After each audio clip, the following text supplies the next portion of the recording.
नमस्कार, मी प्राजक्ता तांडेल. तुम्ही पाहताय न्यूज 18 लोकमत. काही महत्त्वाचे रिपोर्ट्स पाहूयात. आज सभागृहात शेतकऱ्यांच्या मदतीचा मुद्दा चांगलाच गाजला. अवकाळी आणि अतिवृष्टीने शेतकऱ्यांना जोरदार तडाखा दिलाय. हाताशी आलेलं पीक वाया गेलेले आहे, तर राज्य सरकारने मदतीची घोषणा केली, पण अजूनही काही शेतकऱ्यांच्या खात्यात पैसेच आले नसल्याने विरोधकांनी कृषी मंत्री आणि मदत आणि पुनर्वसन मंत्री अनिल पाटील आणि कृषी मंत्री धनंजय मुंडेंची चांगलीच शाळा घेतली. 2,91,433 हेक्टर जमिनीवरती नुकसान झालेलं आहे आणि त्या बाबतीमध्ये शासन निर्णय साधारण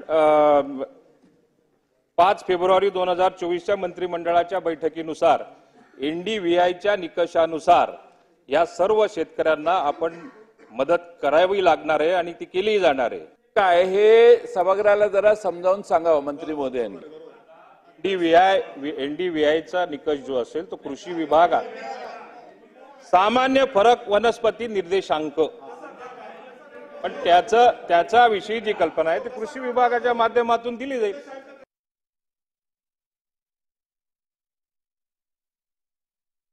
अध्यक्ष महोदय, एकंदर अध्यक्ष महोदय 5 प्रश्न या ठिकाणी विचारत. अध्यक्ष महोदय, पहिला प्रश्न लॉंग फॉर्म पाहिजे. लॉंग नाही दिलं. चला, पणाने सर्व ज्येष्ठ अध्यक्ष महाराज नाही अध्यक्ष संबंधित खातं अध्यक्ष ठीक आहे, बसून घ्या. अध्यक्ष महाराज प्रश्न संबंधित खातं आहे, कृषी खातं आहे. प्रश्न विचारला त्या मंत्री महोदय एनडीव्हीआय सांगतायत, एनडीव्हीआय एक्सप्लेन करतायत. त्या मंत्री महोदयांना माहित नाही असं समजून दुसऱ्या मंत्री महोदयांना उत्तर देणं हा पहिल्या अभिमान आहे. विरोधकांनी एनडीव्हीआयच्या निकषांवरून मदत आणि पुनर्वसन मंत्री अनिल पाटील आणि धनंजय मुंडेंनाही चिमटे काढल्यानंतर धनंजय मुंडे चांगलेच चिडल्याचं पाहायला मिळालं. आता एनडीव्हीआयचे निकष म्हणजे नेमके एनडीआयचा निकष झाडाचा हिरवेपणा आहे. आपल्याला इंग्रजीतून सांगायचा, मराठीतून सांगायचा, कन्नडमध्ये सांगायचा. मंत्री महोदय कशातही सांगा, फक्त एनडीव्हीआयचा फुल फॉर्म सांगा, पुढे जाऊया आपण.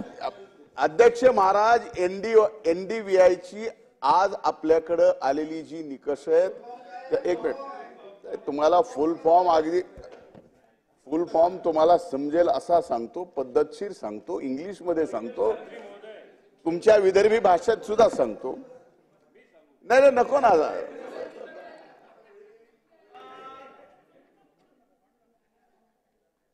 अध्यक्ष महाराज, एनडीव्हीआयच्या या बाबतीमध्ये माननीय थोरात साहेबांनी जो प्रश्न उपस्थित केला, एक मिनिट, तो सगळ्यात महत्वाचा.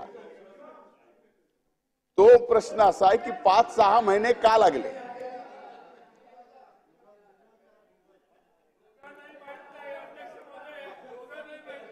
अध्यक्ष महाराज, आपल्या एक मिनिट विखे पाटील साहेब, normalize deformation vegetation level index.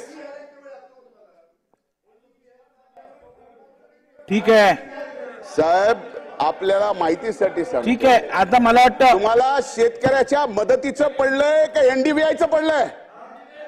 का एनडीव्हीआयच्या संदर्भामध्ये नाही, बसून घ्या. फक्त समोरच्या मंत्री महोदय, एनडीआयचा मराठी मधला विषय सदनाला उत्तर मिळालेलं आहे, आपण बसून घ्या. शेतकऱ्याच्या मदतीचं काही घेणं देणार नाही. अध्यक्ष महाराज, हा प्रश्न विनाकारण शेतकऱ्याची चेष्टा करण्यासाठी आणलेला आहे. एनडीआयच्या संदर्भामध्ये अतिशय शुद्ध मराठीत माननीय मंत्र्यांनी या ठिकाणी सांगितलं होतं, मी इंग्लिश मध्ये सांगितलं. आता 5 महिने का फरक पडला या उत्तर झाल्यावर देतो तुम्हाला. आता कृषी मंत्री चिडल्यानंतर विरोधी पक्षनेते विजय वडेट्टीवारांनी देखील आक्रमक होत निकषांच्या बाहेर जाऊन शेतकऱ्यांना मदतीची मागणी केली आहे. 24 कोटी रुपये या शेतकऱ्यांना मदतीच्या रूपाने मिळाले. त्यातील नाशिक आणि नागपूरचा उल्लेख आहे. हा जीआर आहे तुमचा, त्याच्यानंतर तुमचा कुठलीही मदत त्या शेतकऱ्यांना मिळाली. अध्यक्ष महोदय, मला एवढंच प्रश्न आहे माझा की आज मराठवाड्यावर पडून निघाला, चाऱ्याचा पत्ता नव्हता, होतं नव्हतं पीक गेलं.